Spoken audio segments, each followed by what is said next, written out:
हाँ जी friend, welcome back to my YouTube channel. ਤੁਸੀਂ ਦੇਖ ਰਹੇ ਹੋ Shivam Malhotra vlog. I hope ਕਿ ਤੁਸੀਂ ਸਾਰੇ ਜਣੇ ਵਧੀਆ ਹੋਵੋਗੇ। ਤੇ ਅੱਜ ਆਪਾਂ ਜਾ ਰਹੇ ਹਾਂ ਬਾਲਾ ਜੀ ਦੇ ਮੰਦਿਰ। ਇੱਕ ਹਨੂਮਾਨ ਜੀ ਨੂੰ ਬਾਲਾ ਜੀ ਕਿਹਾ ਜਾਂਦਾ ਹੈ, ਇੱਕ ਤਿਰੂਪਤੀ ਬਾਲਾ ਜੀ ਨੂੰ ਬਾਲਾ ਜੀ ਕਿਹਾ ਜਾਂਦਾ ਹੈ। ਇੱਕ ਆਂਧਰ ਪ੍ਰਦੇਸ਼ 'ਚ ਮੰਦਿਰ ਹੈਗਾ ਹੈ ਤਿਰੂਪਤੀ ਬਾਲਾ ਜੀ ਦਾ, ਤੇ ਆਪਣੇ ਅੰਮ੍ਰਿਤਸਰ 'ਚ ਵੀ ਹੈਗਾ, ਜਿਹੜਾ ਕਿ ਕਾਫੀ ਜਣਿਆਂ ਨੂੰ ਨਹੀਂ ਪਤਾ ਹੈਗਾ। ਆਓ ਮੰਦਿਰ ਜਾਂਦੇ ਆ ਤੇ ਪੰਡਿਤ ਜੀ ਨੂੰ ਮਿਲਦੇ ਆ। ਪੰਡਿਤ ਜੀ ਸਾਰਾ ਬਾਲਾ ਜੀ ਦਾ ਤੇ ਮੰਦਿਰ ਦਾ ਇਤਿਹਾਸ ਤੁਹਾਨੂੰ ਦੱਸਣਗੇ।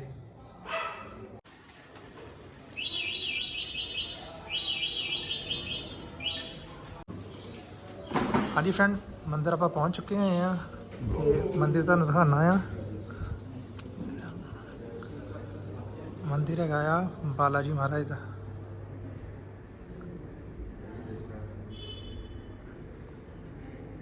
जिहड़ा कि अपने अमृतसर च है ते काफ़ी लोग नहीं जानते हैं कि यह मंदिर कित्थे है या बाला जी महाराज का मंदिर अमृतसर च है भी है कि नहीं है।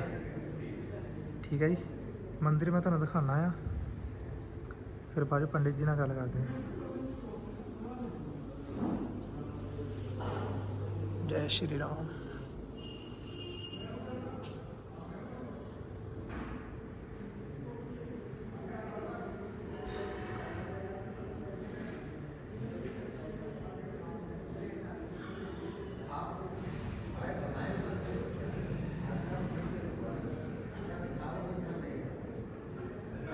जय हो।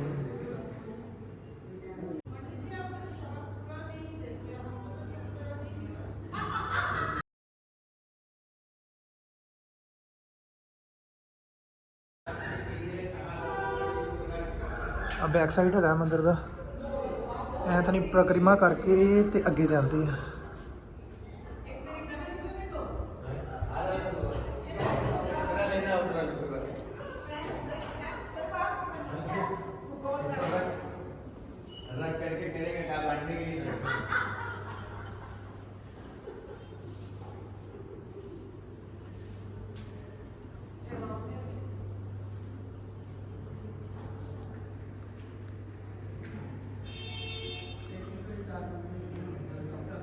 हाँ जी फ्रेंड, पंडित जी ने मिलते हैं हुण। जी पंडित जी दस्यो मैनूं माड़ा जिहा मंदिर बारे ते बाला जी महाराज बारे। ये जो सबसे सर्वप्रथम इस मंदिर में, इसका नाम है उत्तर तोताद्री मठ।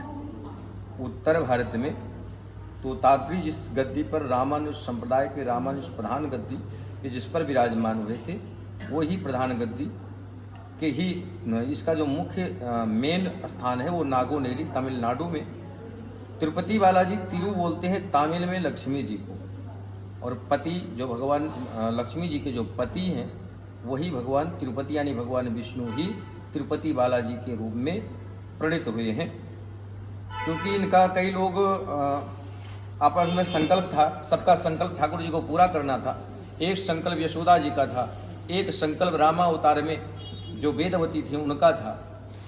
तो सभी लोगों को संकल्प पूर्ण करने के लिए भगवान तिरुपति बालाजी इस कलिकाल में प्रकट होते हैं। क्योंकि कलिकाल में कोई भी निष्काम भक्ति नहीं करता तो कलिकाल कैसे बीतेगा, इसको आश्रय देने के लिए भगवान तिरुपति बालाजी आते हैं सभी भक्तों के ऊपर कृपा बरसाने के लिए। जब आप भगवान को दर्शन कराएंगे लोगों को तो सर्वप्रथम देखेंगे तो उनके जो मस्तक पर जो तिलक है, भगवान की आधी आंखें खुली है और आधी बंद है, और एक हाथ भगवान का, एक उंगली पेट के ऊपर है और 3 उंगली चरणों की तरफ है, और भगवान का एक हाथ अभय मुद्रा में। जब दर्शकों को आप दिखाएंगे तो इससे मालूम होता है, भगवान कहते हैं कि मैं तुम्हारे पापों को नहीं देखता हूँ। कलयुग में यदि पाप पुण्य का मैं निर्णय करने लगा तो किसी के ऊपर कोई कृपा नहीं कर पाऊंगा। तो भगवान कहते हैं मैं इन पापों को नहीं देखता हूँ, और भगवान एक उंगली पेट के ऊपर रखते हैं। भगवान कहते हैं जितने भी पाप किए जाते हैं ये सब पेट के लिए ही किए जाते हैं। किसी लिए कहा जाता है ना कि पापी पेट का सवाल है, क्या करें, अगर पेट ना हो तो कोई पाप ही ना करे। तब भगवान कहते हैं कि मैं इन विकारों को भी नहीं देखता हूँ। एक 3 उंगली अपने चरणों की तरफ इशारा करते हैं ठाकुर जी, और कहते हैं इन चरणों में लग जाओ, जो कुछ भी मांगना है सब कुछ मांग लो, मैं सब कुछ देने के लिए तैयार हूँ। क्योंकि आजकल किसी के पास समय नहीं है। जो भी व्यक्ति ठाकुर जी के मंदिर में आता है या किसी भी मंदिर में जाता है, प्रणाम करते समय एक प्रश्नों की लिस्ट बना करके लाता है और प्रणाम करते करते वह सारे भगवान को सुना देते हैं। हमको गाड़ी भी चाहिए, हमको बंगला भी चाहिए, हमको पुत्र भी चाहिए, बेटे की शादी भी चाहिए। भगवान कहते हैं जो कुछ में मांगना है, जो कुछ भी मांगना है सब कुछ मांग लो, सब कुछ देने के लिए तैयार हूं, लेकिन एक शर्त है। सर्वधर्मान प्रत्यज्यम मामेकम शरणं व्रजामि त्वं सर्व पापेभ्यो मोक्षयिष्यामि मा शुचः। समस्त धर्मों को त्याग करके मेरे शरण में आ जाओ। अब लोगों के मन में भ्रम हो जाएगा कि समस्त धर्मों को कैसे त्याग दें। किसी के इष्ट भगवान विष्णु हैं, किसी के इष्ट दुर्गा हैं, किसी के इष्ट गणेश हैं, किसी के इष्ट कार्तिकेय हैं, किसी के इष्ट हनुमान जी हैं। ऐसी परिस्थिति में सभी लोगों को, सभी धर्मों को कैसे त्याग करके एक ही ठाकुर जी के चरणों में लगा जाए। जैसे कि ठाकुर जी का कहते हैं, एक कोई कन्या जब अपने मायके से विवाह होकर ससुराल में जाती है तो जितने रिश्ते मायके में छूटते हैं उतने रिश्ते ही ससुराल में बन जाते हैं। पिता छूटता है तो ससुर मिल जाता है, माँ छूटती है तो सास मिल जाती है, छोटा भाई छूटता है तो देवर मिलता है, और सबके साथ समन्वय व्यवहार करती है। जैसा जिसका रिश्ता होता है उसी प्रकार से सबकी सेवा करती है। लेकिन जो समर्पण पति के प्रति होता है वो किसी के प्रति नहीं होता है। ठीक उसी प्रकार ठाकुर जी कहते हैं कि मानो सबको, पूजो सबको, लेकिन किसी एक को अपना इष्ट बना लो। जब तक अपना इष्ट नहीं बनाओगे तब तक समर्पण नहीं होगा, आपका शरणागति नहीं होगी, आपका भाव नहीं बनेगा। और किस हक से ठाकुर जी को बुलाओगे? कोई भाई मानता है, कोई पिता मानता है, कोई पुत्र मानता है। तो जिस भाव के साथ में जो संबंध आप ठाकुर जी के साथ में स्थापित करोगे उसी संबंध के साथ में ही ठाकुर जी को पुकारोगे और उसी संबंध के माध्यम से ठाकुर जी प्रकट हो जाएंगे। क्योंकि द्रौपदी जी भगवान कृष्ण को भाई मानती थी तो भाई के रूप में पुकारा और भगवान एक क्षण भी देरी नहीं लगाए, क्योंकि उस समय तत्काल नहीं पहुंच पाए तो उन्होंने साड़ी के रूप में प्रकट होकर के और द्रौपदी की लाज बचाई। ठीक उसी प्रकार हर भक्तों के ऊपर कृपा ठाकुर जी सदा निरंतर करते रहते हैं और ये कलिकाल के प्रत्यक्ष देवता माने जाते हैं। आज के समय में इस कलिकाल में ऐसा कोई भक्त नहीं है जो तिरुपति बालाजी के दर्शन करना नहीं चाहता या जाना नहीं चाहता।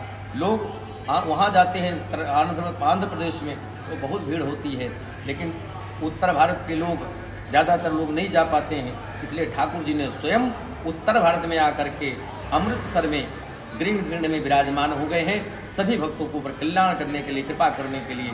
तो सभी लोग आए और तिरुपति बालाजी भगवान का दर्शन करें। अभी भगवान तिरुपति बालाजी को जो सबसे बड़ा उत्सव माना जाता है विवाह उत्सव यानी ब्रह्मोत्सव, उसी के उपलक्ष्य में 6-7 तारीख से लेकर के 23 फरवरी तक भगवान की प्रभात फेरियाँ चलेंगी और 24 फरवरी से एक मंदिर जो बगल में ये बनी हुई है इसकी प्रतिष्ठा है, जो 24 से लेकर के 27 तक गोदाम्बा जी, रामानुज स्वामी जी, वरवर मुनि और षटको स्वामी जी की प्रतिष्ठा होगी। और 27 तारीख से भगवान का दिव्य ब्रह्मोत्सव प्रारंभ हो जाएगा, यज्ञ प्रारंभ हो जाएगी। और 2 तारीख को देखने लायक शोभा यात्रा होती है जिसको बारात उत्सव भी कहा जा सकता है, जो नगर भ्रमण के लिए ठाकुर जी निकलते हैं रथों के साथ में। और 3 तारीख को भगवान का दिव्य कल्याण उत्सव किया जाता है यानी विवाह उत्सव मनाया जाता है। किसी भी प्रकार की रुकावट किसी भी काम में हो रही हो, शादी विवाह में हो रहा हो या किसी भी प्रकार की रुकावट अगर घर में आती है, समस्या आती है, तो कल्याण उत्सव के दर्शन मात्र से वह रुकावट दूर हो जाती है। जो 3 तारीख को शाम को 4 बजे से लेकर के हरि इच्छा तक ठाकुर जी का यह विवाह उत्सव दिव्य कल्याण उत्सव मनाया जाएगा। 4 तारीख को भगवान का दिव्य महाअभिषेक जिसके उपलक्ष्य में 101 लीटर दूध, अनेक औषधियों के साथ में महाअभिषेक होगा।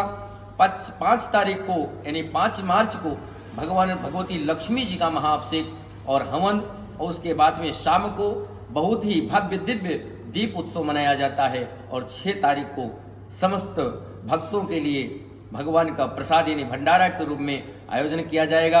आप सभी लोग इस उत्सव में आमंत्रित हैं और ठाकुर जी के दर्शन करने के लिए जहाँ जहाँ से लोग देखें जरूर आए, क्योंकि आपके ऊपर कृपा करने के लिए ही ठाकुर जी यहाँ पर विराजमान हुए हैं। बोले श्री लक्ष्मी वेंकटेश भगवान की, सतगुरुदेव भगवान की जय। हाँ जी फ्रेंड, जिस तरह ਤੁਸੀਂ ਦੇਖ ਸਕਦੇ ਹੋ ਕਿ ਪੰਡਿਤ ਜੀ ਨੇ ਬਹੁਤ ਵਧੀਆ ਤਰੀਕੇ ਨਾਲ ਸਾਨੂੰ ਦੱਸਿਆ, ਮੰਦਿਰ ਬਾਰੇ ਸਮਝਾਇਆ, ਠੀਕ ਹੈ ਜੀ। ਤੇ ਮੇਰੇ ਜਿਹੜੇ ਵੀ ਵੀਰ ਭਰਾ ਨੇ ਆਉਣਾ ਹੋਵੇ ਗ੍ਰੀਨ ਫੀਲਡ, ਠੀਕ ਹੈ ਜੀ, 2 ਨੰਬਰ ਗਲੀ, ਬਾਲਾਜੀ ਮਹਾਰਾਜ ਦਾ ਮੰਦਿਰ ਹੈਗਾ, ਕੋਈ ਵੀ ਪੁੱਛ ਕੇ ਆ ਸਕਦਾ ਲਾਗੋ, ਠੀਕ ਹੈ ਜੀ। ਤੇ ਜਿਹੜੇ ਮੇਰੇ ਵੀਰ ਨੇ ਇਹ ਮੰਦਿਰ ਨਹੀਂ ਦੇਖਿਆ, ਐਕਸਪਲੋਰ ਨਹੀਂ ਕੀਤਾ, ਆ ਕੇ ਦੇਖੋ, ਐਕਸਪਲੋਰ ਕਰੋ। ਬਹੁਤ ਸ਼ਾਂਤੀ ਮਿਲੀ ਮੰਦਿਰ 'ਚ ਤੇ ਪੰਡਿਤ ਨੇ ਪ੍ਰਸ਼ਾਦ ਵੀ ਦਿੱਤਾ ਹੈ। ਠੀਕ ਹੈ ਜੀ, ਆਈ ਹੋਪ ਕਿ ਤੁਹਾਨੂੰ ਵੀਡੀਓ ਵਧੀਆ ਲੱਗੀ ਹੋਏਗੀ। ਮੇਰੇ ਚੈਨਲ ਨੂੰ ਲਾਈਕ, ਸ਼ੇਅਰ, ਕਮੈਂਟ ਤੇ ਸਬਸਕ੍ਰਾਈਬ ਕਰ ਲਿਓ। ਮਿਲਦੇ ਆ ਤੁਹਾਨੂੰ ਇਹੋ ਜਿਹੀ ਹੋਰ ਵੀਡੀਓ 'ਚ। Till then, bye bye.